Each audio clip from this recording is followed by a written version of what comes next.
A moram govoriti v mikrofon? A delajo vsi? Halo? Halo?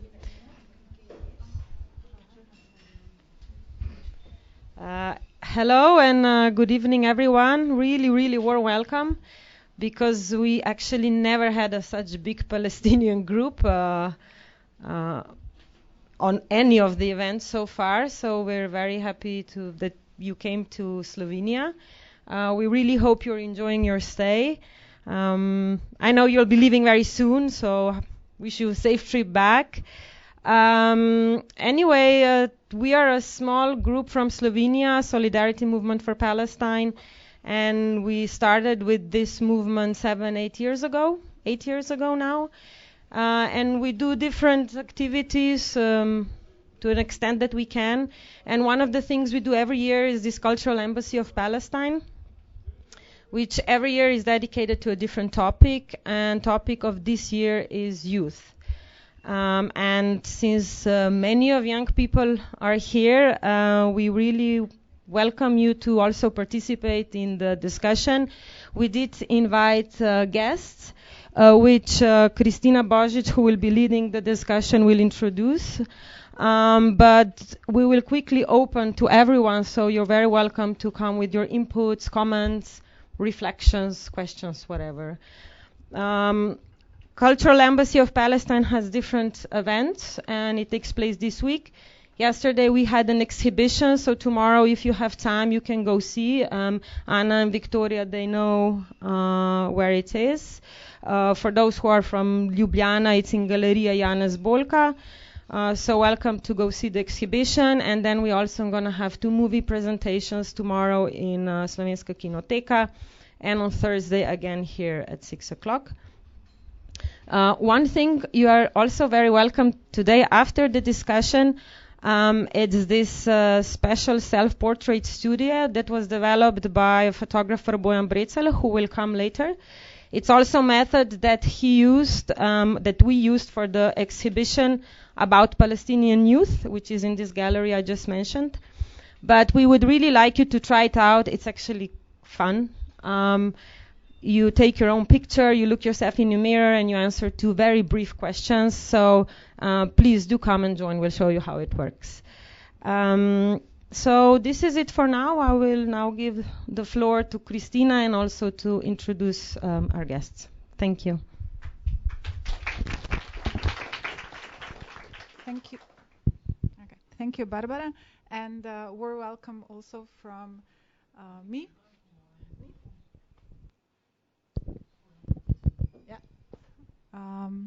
Is now better? Okay. And okay. I work as a journalist. I've had a chance to travel to Palestine a few times, but now not for some years, unfortunately. And this is somehow why I'm here. I've also been somehow collaborating or working with many people engaged in the movement for the rights of Palestine here in Slovenia. So it gives me a great pleasure to welcome 2 Palestinians. I'll start on far left, Hamza Arbasi. So we have just exchanged a few words at the beginning of this evening, and he has been in Europe now for 3 years. He comes from West Bank. Otherwise, he studied management of cultural events, and he works now also in the north of France. However, he has managed to travel a bit still from where he's based now back to the West Bank, the occupied Palestine, and on his right, Tamam Abusalama. Is it that like? Okay. She's a blogger, and she has been longer in Europe, studying now for 7 years and a half or 8. Yeah, I've been here. Yeah. Not in Europe, I was in Turkey. Yeah. Okay. And now currently she's in Brussels. She has also studied communication.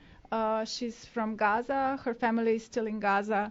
and she cannot go back there. An experience and feeling she also writes about in her posts on her blog. So I'll start with the first question, relatively simple one, and perhaps Hamza, if you can explain, because I mean, you've been to Europe for 3 years now. What do you find defines your experience growing up in occupied Palestine that is really difficult to explain to European audience, that makes your experience of growing up different from most of the people, and that you feel is really important for perhaps Europeans to understand? Hello, thanks to everyone for being here. Thanks, Kristina, to introduce me. I think as Palestinian we have a lot of things that make us growing up faster, maybe. To be in Europe as well, it helped me to discover more things about myself, but about Palestine as well, because when I was in Palestine, I knew always the people around me. I'm from Salfit in West Bank, and I always knew these people like around me from village. Then I did my studies in Nablus, a big city, kind of, so I was in touch with other person from Palestine. But once I was in France, I discovered like the occupation did a lot of things to make us feel alone. Because once I was in France, I see how Gazawi live, because the first Gazawi I met, it was in Brussels. Then I met person from the occupied territory in France for the first time as well, person from Jerusalem, and I realized how much that is complicated for Palestinians, because we don't know each other actually, and it's completely different. It's a small country, but we have a different mentality, a different point of view of things. So I think my experience in Europe helped me to know better myself and my country, and the same thing for Palestine when I go, because as I told you, I keep going to Palestine to visit my family, and every time I see things change quickly and differently. I think just turn it off. Yeah, I think. Okay. Okay, thank you. And I'll go to your experience, but I think there's much to continue on talking about what you have also said. Tamam, you mentioned in one of your posts, I think it was 2 years ago now, that you learned about the birth of your niece from a message you got. Exactly. And also the marriage of your, the wedding, not just the marriage, the wedding of your younger brother was something you couldn't participate in because leaving Gaza, now being in Europe, makes it impossible to go back. And I wonder, I mean, what does this mean? How do you understand your position here now? Is this a new way of capture, or is this freedom? And yeah.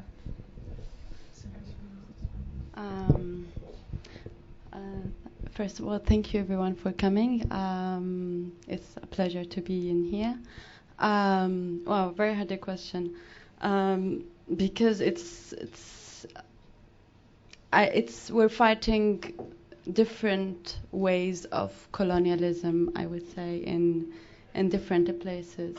I think we are fighting something wherever we go.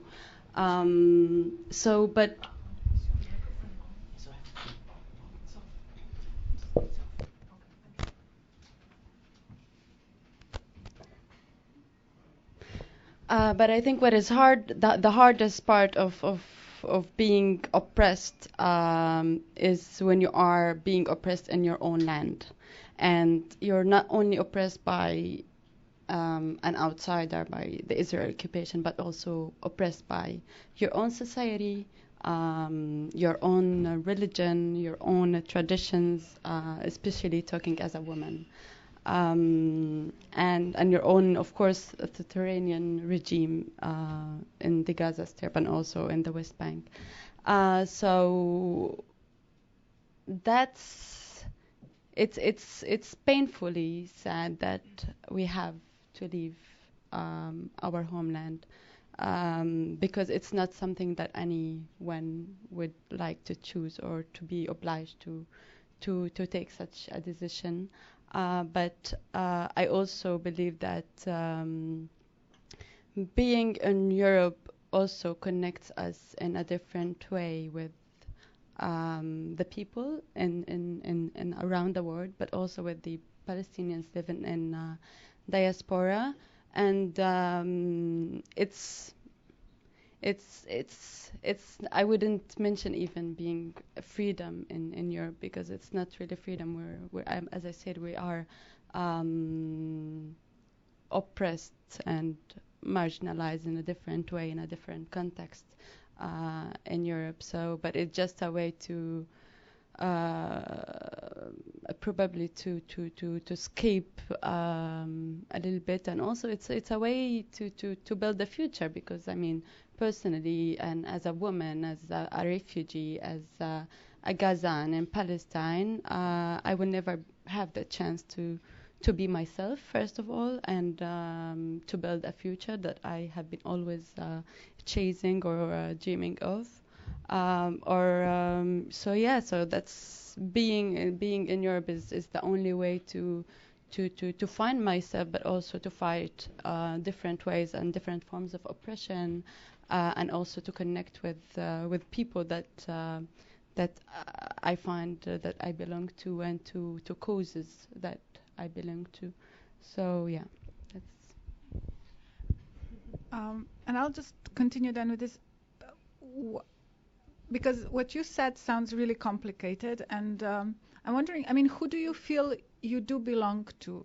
Because it seems that, and perhaps explaining especially, I mean, given the time the occupation has lasted now, over 70 years, and the experience of different generations and how it affects them, the processes they go through, and ways of fighting occupation. Because I mean, so my question underneath somewhere is, do you feel that, and I know it's really tricky probably for speaking about youth in Palestine because it's such a diverse and broad term, but do you feel that there is more criticism also towards your own politicians or political representatives? And how does this feeling of belonging then form for you personally? I didn't understand your point about the politicians. I just what you were saying, it seemed to me that perhaps or maybe that younger generations might be more critical towards their political leadership than the previous generations, where there was still the idea of Palestinian Authority being a step towards an independent state. Yeah. Do you feel that this criticism is growing, and in what position does this put you towards the Palestinian society at large, I guess?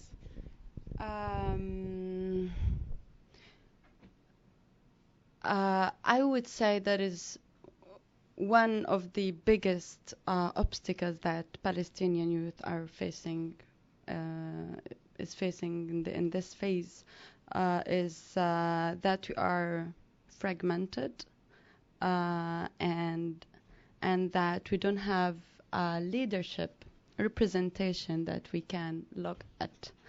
While in the past there were many leaders, many political leaders that you can trust, you can trust them in leading your way and leading the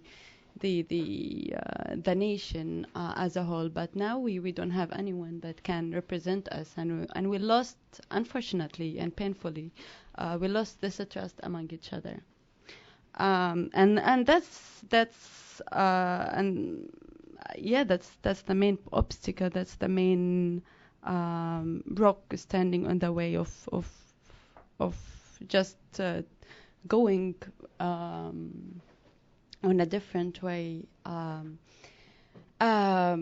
talking about belonging, it's just very complex, very complex. And I know that I have many issues when it comes to belonging, and I don't know where I belong to. But I know that because being born as a refugee in one of the biggest refugee camps in the Gaza Strip, Jabalia refugee camp, I was raised up listening to my grandmother's stories, telling me that we're not from here. You are labeled as a refugee. This is the first paper that I received in my life. I get emotional when I talk about this. Sorry for that, but I try to collect my emotions. So she was always telling me that I'm not from this place. I am from a village just 13 kilometers far away from here, and those bastards came and forcefully kicked us out from our own village, and she died believing that we will go back to this village one day. So so you grow up with this and this home and belonging. The concept of home, belonging is very, how to say, is very ambiguous. Is something that I cannot understand. It's not something that is rooted in my mind, because I don't know what belonging. I mean, it got broken from the very basics of from my foundation. So I don't know what belongings, home, whatever is. But I know that I belong to humanity. I belong to all oppressed and marginalized people, because I can feel their struggles. I can share a common sense and a common goal and a soul with these people. Thank you. Hamza, you mentioned before the changes that you see, and you're coming back, so your story is different from Tamam's, but I'm wondering, I mean, do these changes that you see and you have been witnessing for whole of your life, do they frighten you? Are these changes that you like, or are these changes for the worse?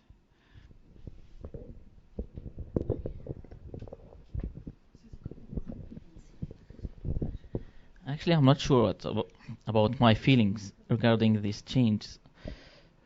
Unfortunately, they are probably negative changes that I saw. I feel there's less hope than before. I think that Israeli tried to do everything to be against Palestinian and Palestinian youth, but indirectly, and even to find a job, it's not easy. All my friends, they are working just like in Israeli settlements, and if you ask them why not doing your own projects, they say always that you can't have to eat if you will just work like the lands. But if you are working in the settlements, you will get more money. And I can't blame them, because I know it's hard to stay in the land, and at the end of the month you can't feed your children. So in this kind of situation, you can't blame them, but you can't help them as well. And every time I'm going there, I see how it's getting worse and worse. Like now, I'm from a small village, like we are just 1,000 person. I can say that more than the half of the guys, they are working in the settlement just next to the village, and there is no one take care of the land. And now, for example, it's the harvest season for the olive tree, and we see how the Israeli settlers attack the village around. In my village, just 2 weeks ago, maybe less, 2 settlers came to the village and put racism logo in the wall, and they cut the tires of the tractors and the private vehicles. and they know that it's the harvest, and the people of the village, they are happy because they will make some money exactly to live. So this kind of challenges are facing always our young and our oldest persons.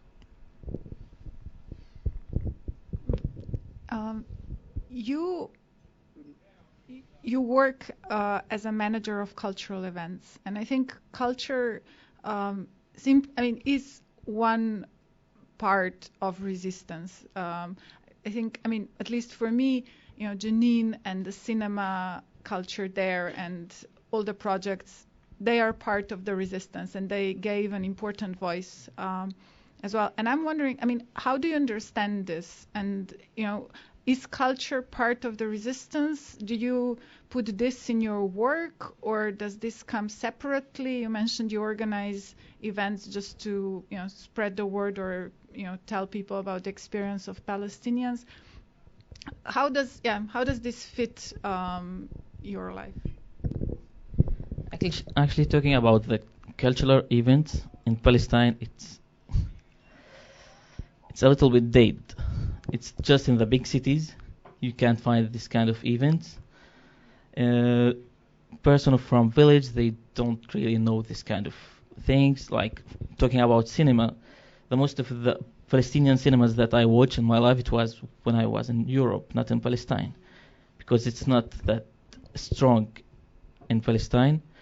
And for the Palestinians, I think the culture come in second, not in the first, because the main issues don't let you focus in the other field in the life. So I think Palestinians outside of Palestine working more in this culture stuff to use it like other way to explore the Palestinian situation for the international society. But in Palestine, I think they don't really have time to focus in this kind of events, but we still have a lot of things that people try from time to time to do, just to breathe some freedom and to change their life, because we need to do that.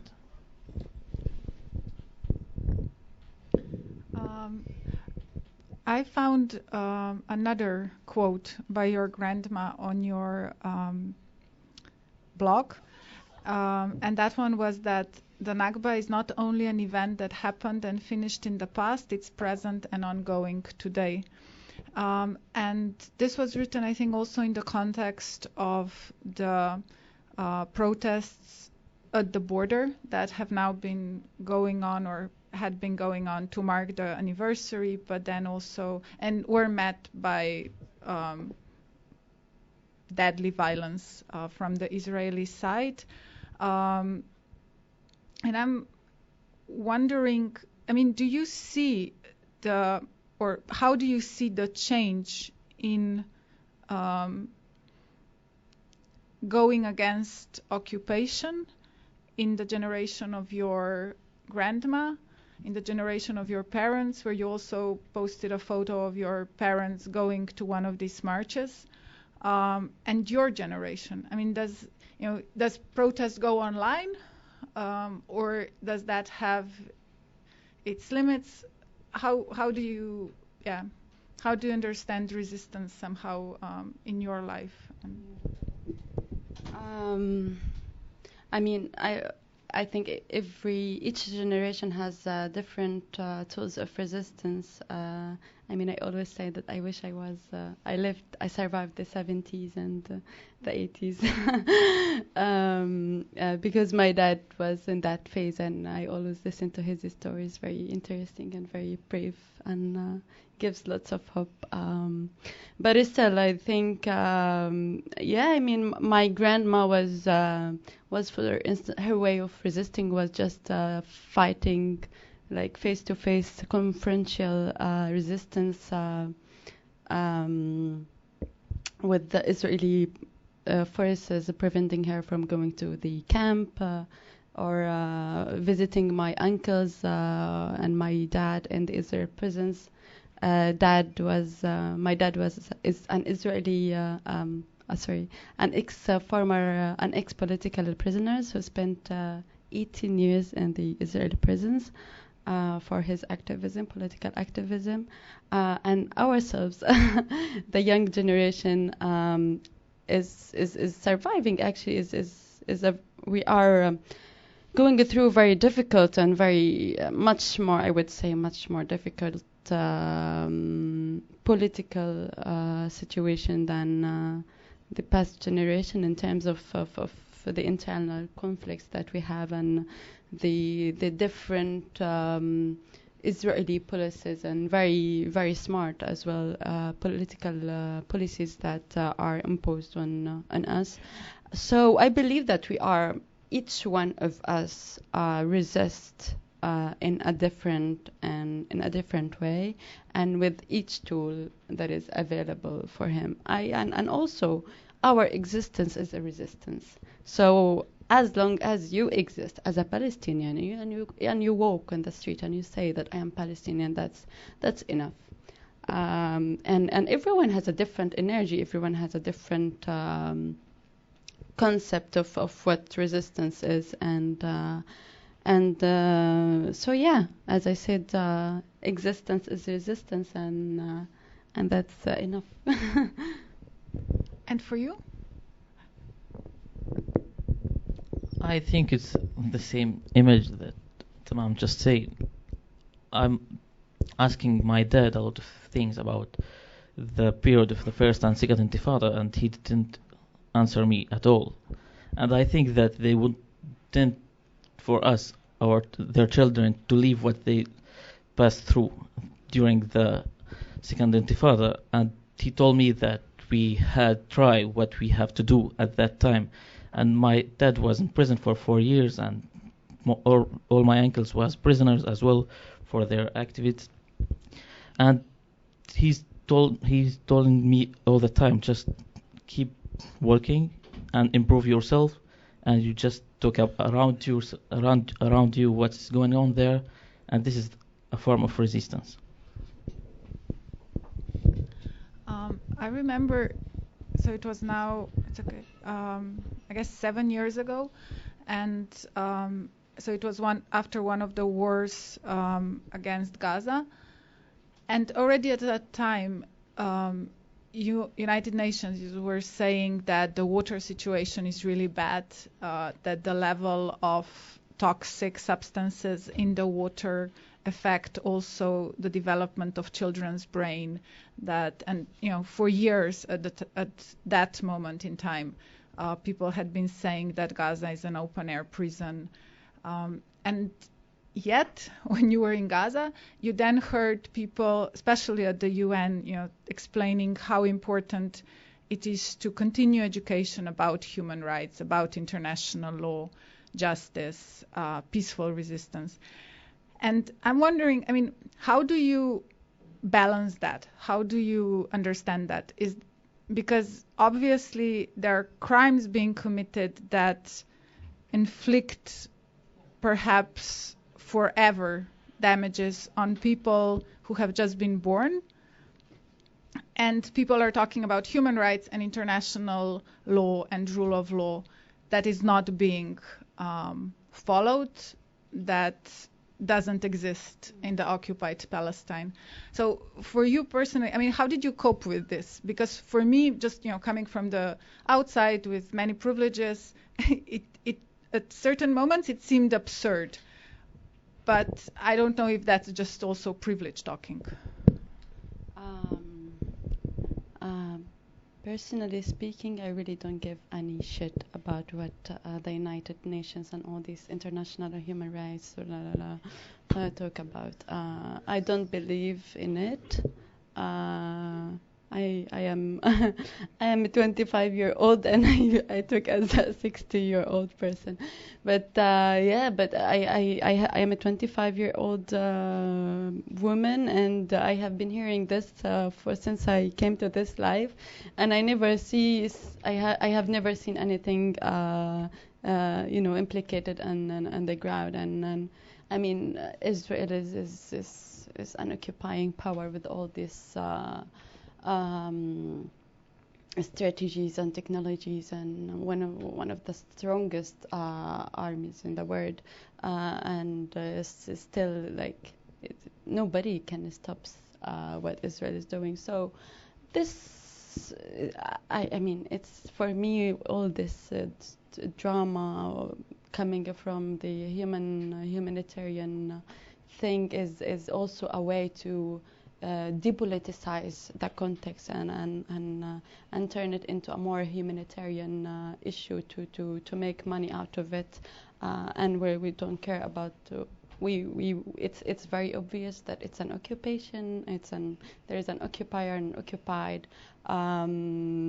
It's not a humanitarian issue. It's a totally and completely political issue, and we don't believe in just talks and speeches and whatever it is. We need actions that need and require a radical change in the policies and a clear speech that this is what is. I mean the discourse is very critical. Also, the discourse used by by such organizations are very critical, and sometimes most of the time they worsen the situation than it is. So yeah. What does it mean political, to make the situation more political? What would that mean?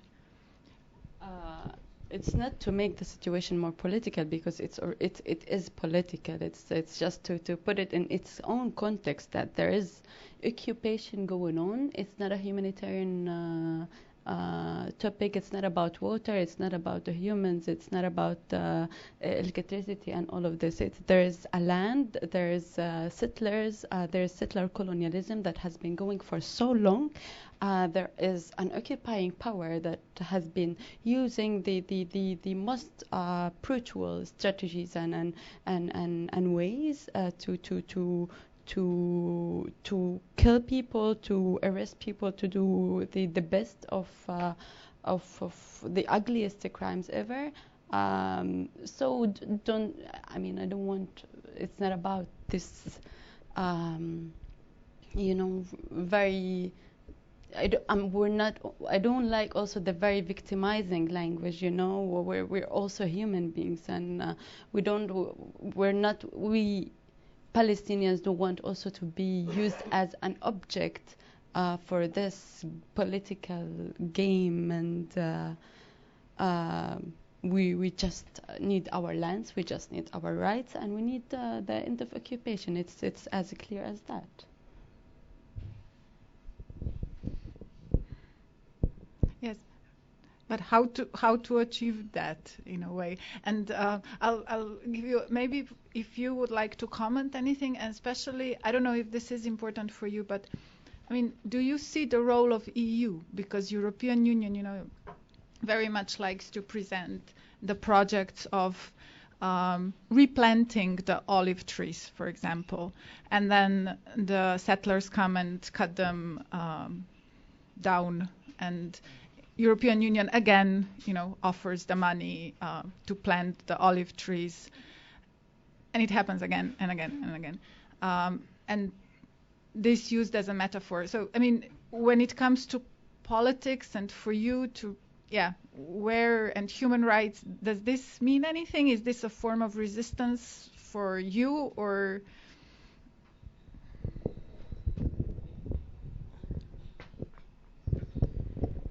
It's not really a form of resistance, because they don't focus, as she said, in the first issues, the occupation, but they try to make us calm and to focus on the secondary issues, like to send the helps, aids for everyone.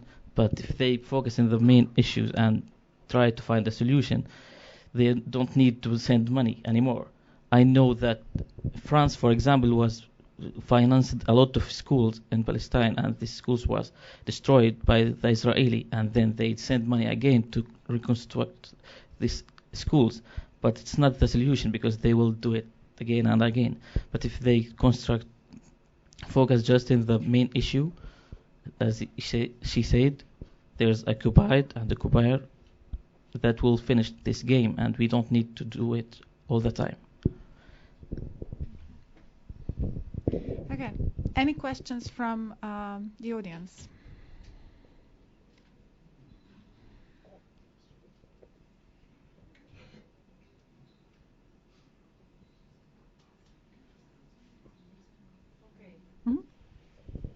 I find very interesting what Hamza said in the beginning, that the Palestinians themselves, they don't know each other in Palestine, which I found several times a very serious question, because I have many friends from Palestine, and I can see by their point of view, it is so different, like they are from another planet. So, Gazans, they are totally different from Western bankers. And even in West Bank, they say, you're from West Bank? Yes, but I'm from Ramallah. Like, they, I would like to see they make borders by themselves. So this is something which I think especially youth should do to erase these borders, to come closer with other Palestinians in the same country, let's say, because they are really so apart. They are very much apart. They are closed in their small groups, societies, and they don't connect. Can I What put is it? here to be done? You know what I mean? Yeah.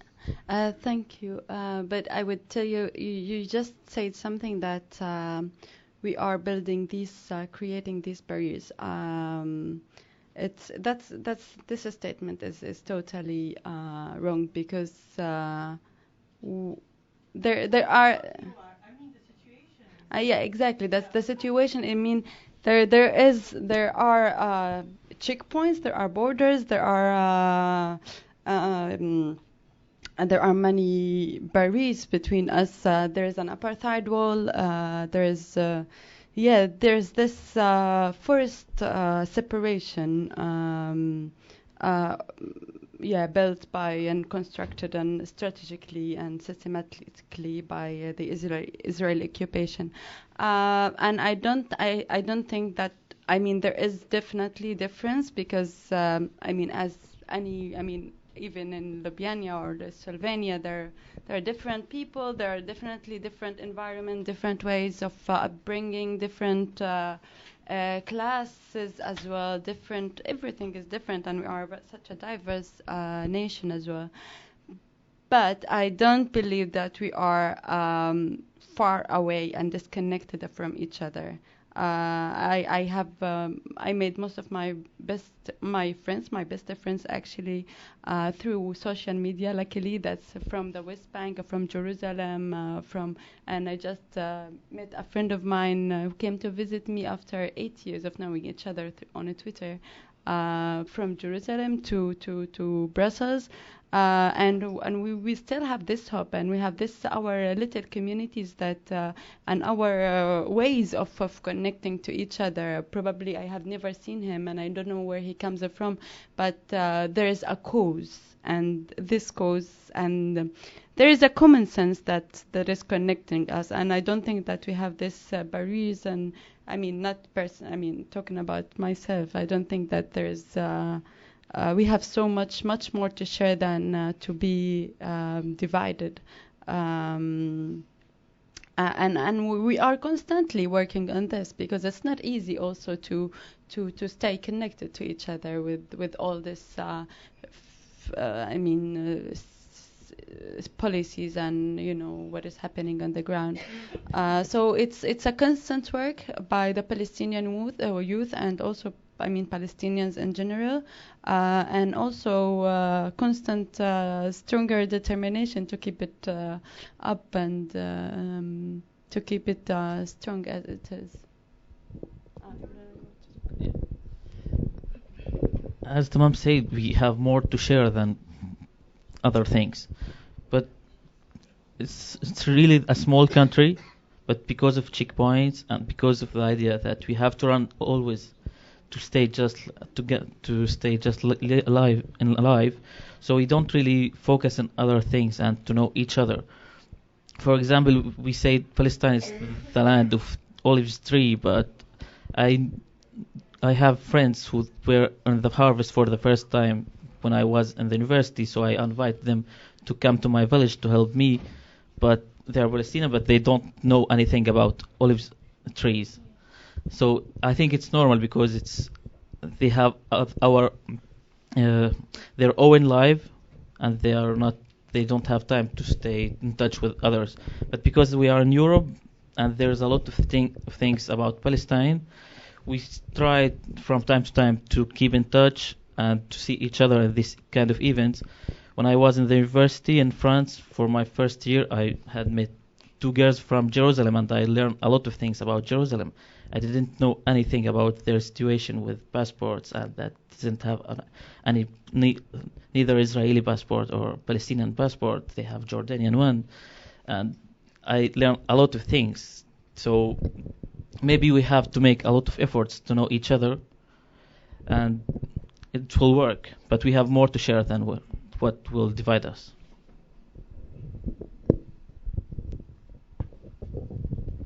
It would be good to hear some comments from the group from Palestine, because you're actually the same generation. And also, if anyone, if it's easier to speak in Arabic, you can do that, and we agreed that they will then translate into English for us who don't speak Arabic. So, but if it's possible in English, it will be great. Sure.